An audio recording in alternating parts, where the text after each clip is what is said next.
शिव गुरु के चरणों में प्रणाम करती हूँ, मैया पार्वती के चरणों में प्रणाम करती हूँ, मेरा प्रणाम स्वीकार हो। साहेब भैया के चरणों में प्रणाम करती हूँ, नीलम दीदी के चरणों में प्रणाम करती हूँ, सभी देवी देवताओं के चरणों में प्रणाम करती हूँ, मेरा प्रणाम स्वीकार हो। सभी गुरु बहन गुरु भाइयों को प्रणाम करती हूँ, मेरा प्रणाम स्वीकार हो। माता पिताओं को प्रणाम करती हूँ, मेरा प्रणाम स्वीकार हो। आइए साहेब भैया नीलम दीदी के माध्यम से हमें 3 सूत्र मिलाया। पहले में चर्चा करना है, दूसरे में दया मांगना है, तीसरे में 1 से 8 बार से प्रणाम करना है।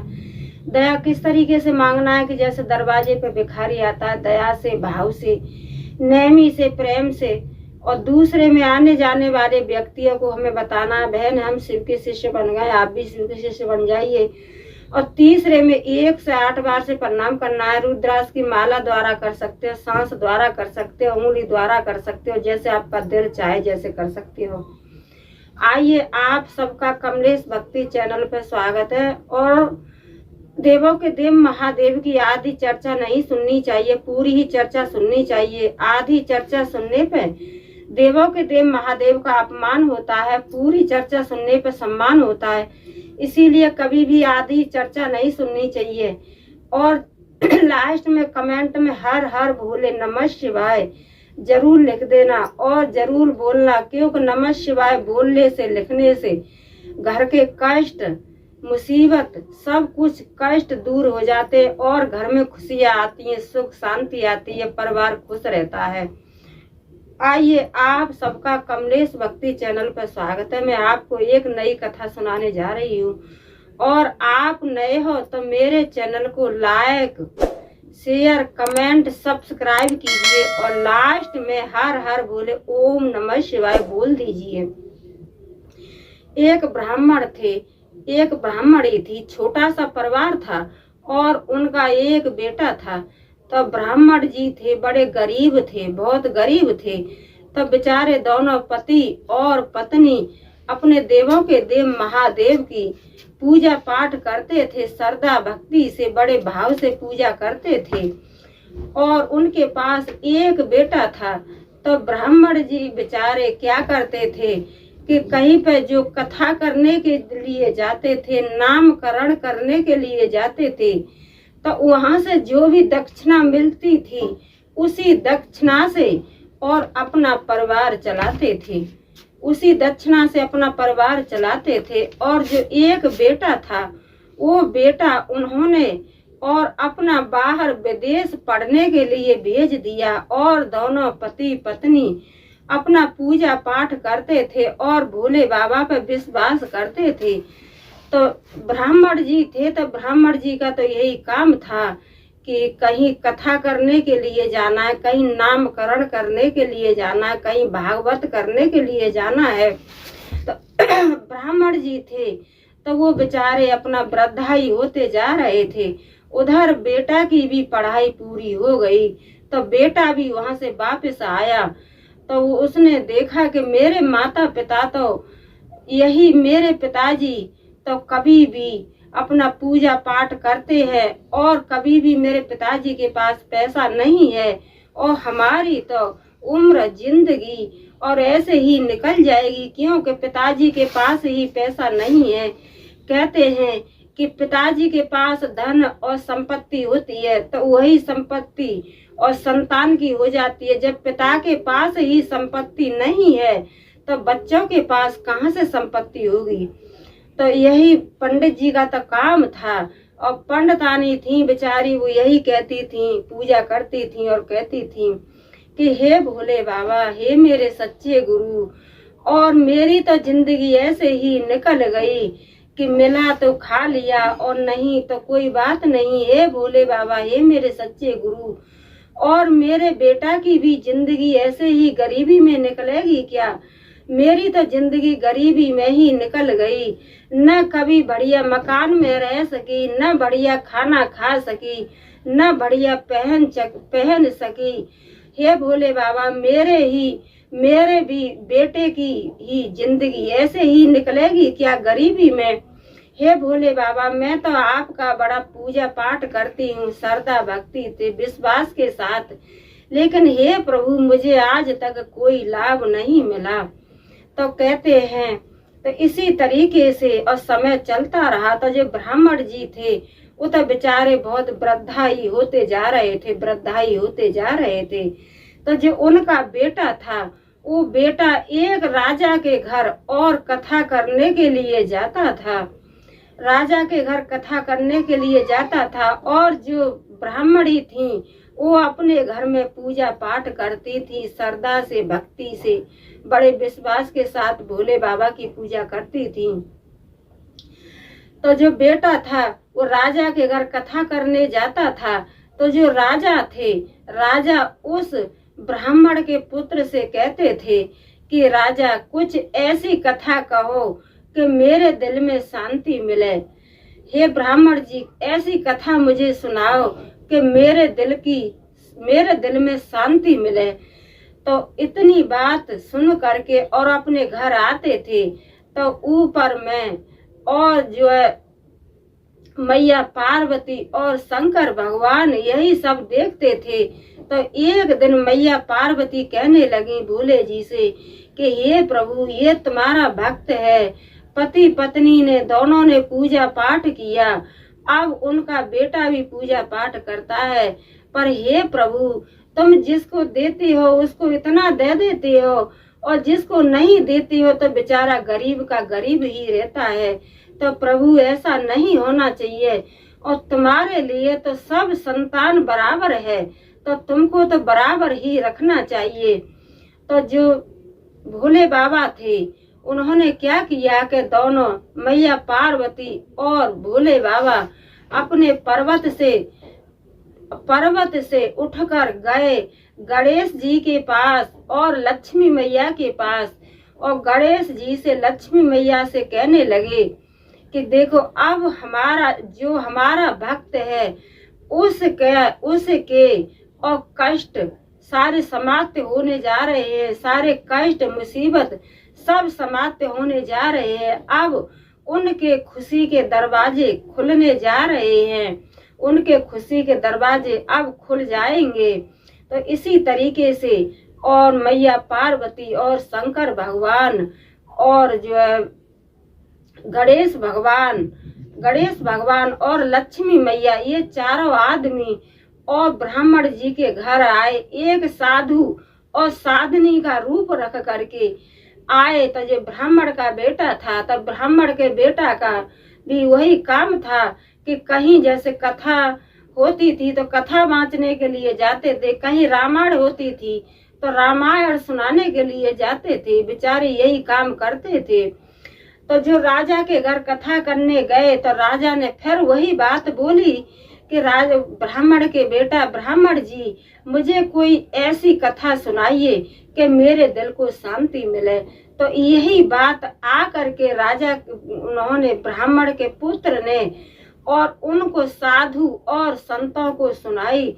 लेकिन साधु संत नहीं थे, वो तो शंकर भगवान और मैया पार्वती और गणेश भगवान और लक्ष्मी मैया, ये चारों थे।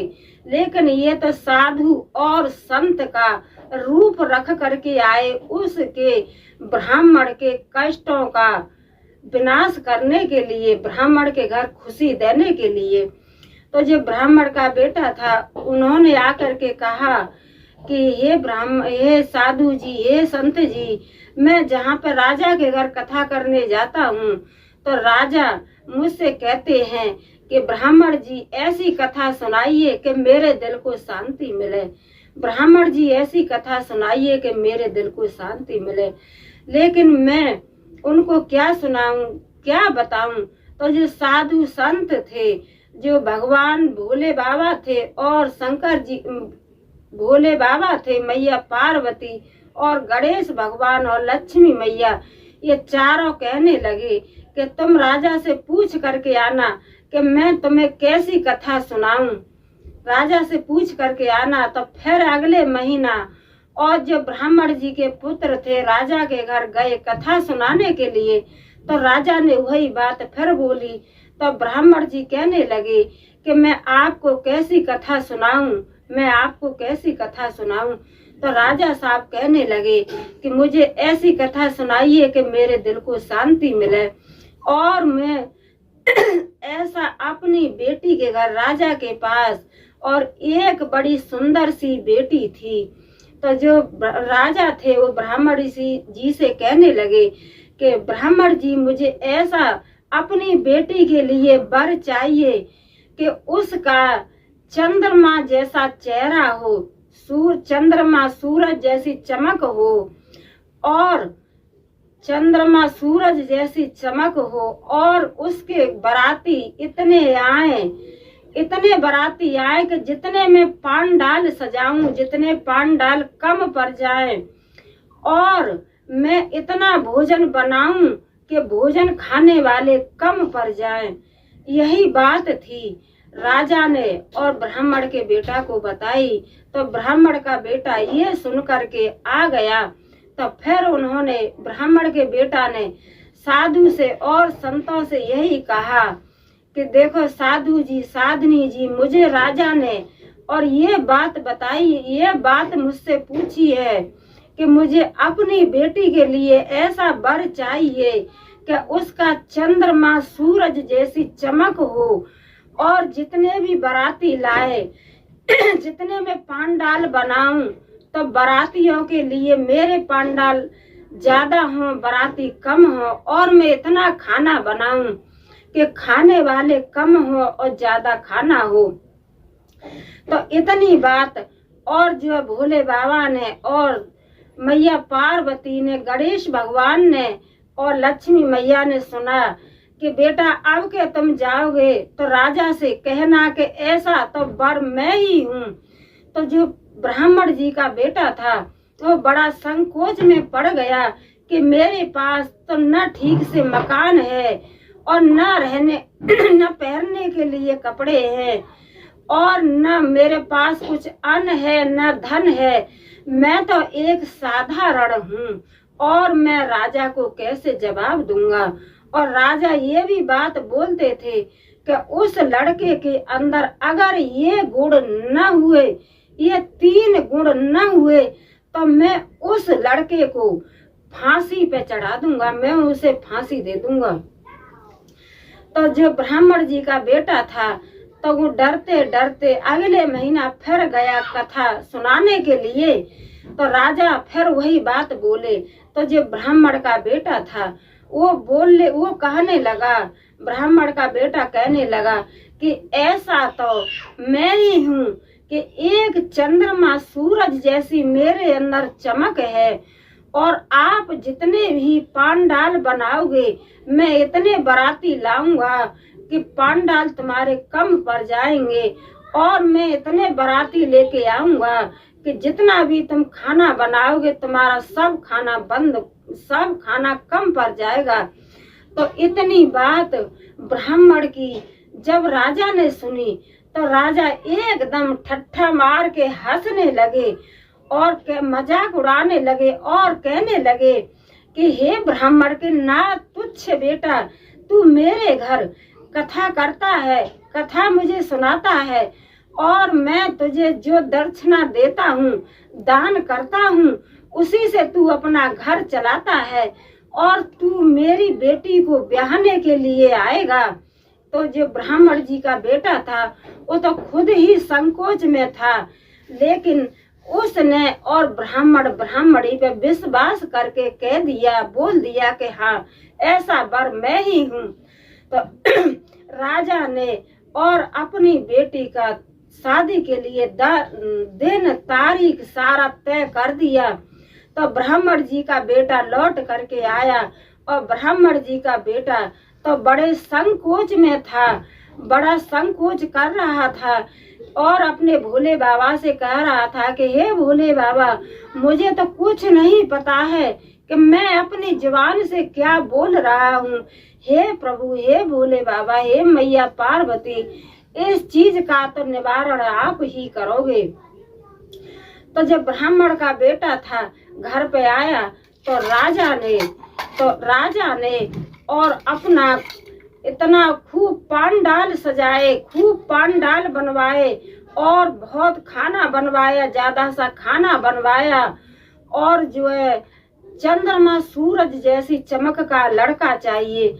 तो ये बात और उन्होंने बताया कि ऐसे राजा साहब बोले हैं। तो भोले बाबा और मैया पार्वती कहने लगे कि बेटा इस चीज का आप टेंशन ना लो, सारे काम आपके पूरे होंगे, सारे काम पूरे होंगे। तो वो वहां पर जो है वो भी अपनी शादी की तैयारी करने लगे।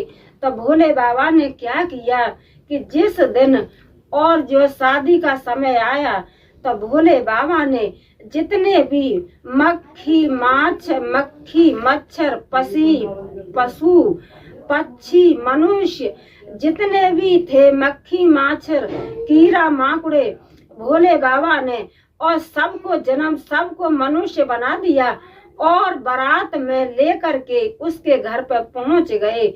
और जो ब्राह्मण जी का बेटा था उसको अपना शक्ति दे करके और उसका सारा शरीर ऐसा कर दिया कि जैसे एकदम सोने का बन गया। जिधर भी ब्राह्मण जी इधर मुंह कर रहे, उधर मुंह कर रहे, जिधर भी मुंह कर रहे तो चंद्रमा और सूरज जैसी पूरे शरीर पे और उनके चमक आ रही है, लाइट आ रही है। पूरे ब्राह्मण जी और एक सोने के बन गए। तो जो शंकर जी थे उन्होंने सबको इकट्ठे करके और इतनी बारात उसके दरवाजे पर ले करके पहुंच गए कि सबरे मक्खी मच्छर कीड़ा माकुड़े मनुष्य सबको मनुष्य बना दिया। और भोले बाबा आराम से बारात ले करके पहुंच गए। और जो भोले बाबा जब शाम हुआ, बारात घर पर उनके राजा के घर पर पहुंची, राजा के घर बारात पहुंची तो जो है राजा एकदम चकित हो गए देख करके। और जो है भोले बाबा कहने लगे कि राजा के पास और आदेश कीजिए, राजा के पास सूचना दीजिए कि हमारी बारात में जो भी बच्चे आए हैं, बच्चे भूखे हैं। और जितने राजा ने पांडाल बनाए थे सब पांडाल कम पड़ गए। राजा ने हजारियों पांडाल बना दिए लेकिन हजारियों पांडाल कम पड़ गए। कहते हैं ना कि प्रभु की माया बड़ी अपरंपार है, भोले की माया कोई नहीं जान सकता है, प्रभु की माया तो बड़ी अपरंपार है। तो जितने हजारों पांडाल बनवाए, पांडाल भर जाएं और इतने ही आदमी बाहर दिखाई दें। तो राजा ये देख करके बड़ा संकोच में रह गया और बड़ा सोचने लगा कि ब्राह्मण जी का एक नातुच्छ लड़का था, नातुच्छ ब्राह्मण था, वो मेरे घर एक कथा सुनाने के लिए आता था। उसने तो इतने बारात ला करके खड़ी कर दी और वह तो एक सोने का बन गया है। जिधर उसके शरीर पर नजर डालो उधर ही वो सोने का दिखाई दे रहा है। तो भोले जी ने और राजा के पास सूचना करवाई, कहने लगे कि राजा साहब हमारे बारात में और जो बच्चे हैं, बच्चे भूखे हैं और खाने की व्यवस्था करवाइए। तो राजा ने भोले जी ने और 2 बच्चे भेजे थे राजा के पास खाने के लिए भेजे थे। तो वो कौन थे? शुक्र और शनिचर। तो जब वो खाने के लिए दोनों बैठे तो राजा का जितना भोजन था राजा के नौकर देते परेशान हो गए। लेकिन वो जो बच्चे थे शुक्र और शनिचर वो तो जल्दी जितना भी खाना था वो सारा खाना खत्म कर दिया। तो अब जो राजा थे वो हाथ जोड़ करके खड़े हो गए और कहने लगे कि हे ब्राह्मण, मुझे नहीं पता था कि आप इतने विद्यमान हो और आप इतने शक्तिशाली हो कि मैं आप के जिधर मुड़ रहे हो उधर ही चंद्रमा सूरज जैसी आप से चमक आ रही है। और जितने भी मैंने पांडाल बनाए हैं जो पांडाल सारे कम पड़ गए और आपके 2 बच्चे इतने हैं कि मेरा सारा खाना खत्म कर दिया। तो राजा ने और अपनी बेटी की ब्राह्मण जी के साथ शादी की और राजा ने धन दौलत दे करके अपनी बेटी की विदाई कर दी और शंकर भगवान, मैया पार्वती और विष्णु भगवान और लक्ष्मी मैया, ये चारों अपना कार्य करके अपने घर चले गए। चारों आदमी अपना कार्य करके, और ब्राह्मण जी का पुत्र और ब्राह्मण जी पूरा परिवार उनका अपना खुशी से रहने लगा। और ब्राह्मण जी के पास कोई भी चीज का अन्न धन, गाड़ी घोड़ा, कोठी बंगला, कोई भी चीज का कमी नहीं रहा। तो यही कहते हैं कि हे प्रभु, हे भोले बाबा, जो भी आपको श्रद्धा और भक्ति से आपका पूजा पाठ करता है और आपकी प्रार्थना करता है, आपका 3 सूत्र का पालन करता है, हे प्रभु, आप उसके लिए कोई भी चीज का कमी नहीं छोड़ते हैं। हे प्रभु, हे भोले बाबा, जैसे आपने और ब्राह्मण जी की मनोकामना पूर्ण की, ऐसे ही सभी भक्तों की मनोकामना पूर्ण करना। हे भोले बाबा, हे मेरे सच्चे गुरु, ऐसे ही सभी भक्तों की मनोकामना पूर्ण करना। बोलो मैया पार्वती की जय, बोलो शंकर भगवान की जय, बोलो सच्चे दरबार की जय। हर हर महादेव।